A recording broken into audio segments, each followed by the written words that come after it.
Sunday in the Park with George is, on the surface, about an artist who is creating a work that is in a new style, and it's something that no one has ever seen before, and it's something that he has felt drawn to do. So that's the story, or the basic story, but at the heart of it, it's about passion. It's about anyone who has a passion for anything. I have a passion for music. Philip, our director, has a passion for theater. The actors in the show all have a passion to create theater. People who are sports figures have a passion for their sport.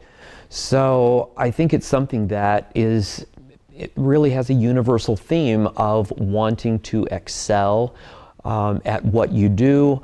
It's wanting what you do to be appreciated by others, and the heartbreak when it isn't, and the joy when it is. I think anyone who has a passion for something and really wants to excel at something spends a lot of time alone, whether it's batting practice for a baseball player, or whether it's scales for a pianist, or whether it's studying on a blank canvas to paint a picture and make sure that all the dimensions and the perspective is correct. All of that is very, very much done in solitude. So what do I look for when I want to musical direct a certain show? A lot of times I'll look for the composer, and Stephen Sondheim is hard to beat. I will look for a style. The style of the music in this show is different from any other score that I've ever directed, because it was written in the musical style that would correlate to Georges Seurat's artistic style, which is pointillism. So a lot of the songs are very staccato, very pointillistic, and not necessarily long musical phrases or long lines. We're equating the notes on the page to the specks of paint on the canvas.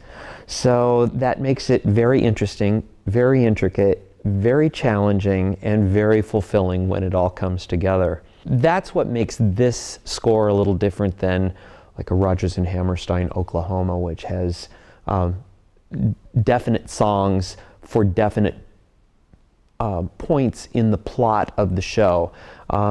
There's a lot of music in this show, and it's not necessarily a sung-through piece, but there aren't necessarily songs, although they're designated as songs. It's not like a "People Will Say We're in Love" or a "Memory" from Cats. A lot of the songs are actually scenes set to music. We will have 11 players in the pit, which is the original orchestration that was used on Broadway.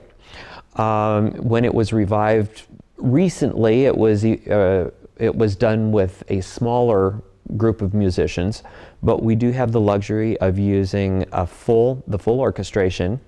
We have a very generous benefactor who has provided TheatreWorks with a matching grant to ensure that we are able to continue to use live musicians to accompany our musicals. We're very excited to be able to do this show the way it was originally done in New York as far as the musical end goes. So we're looking forward to it.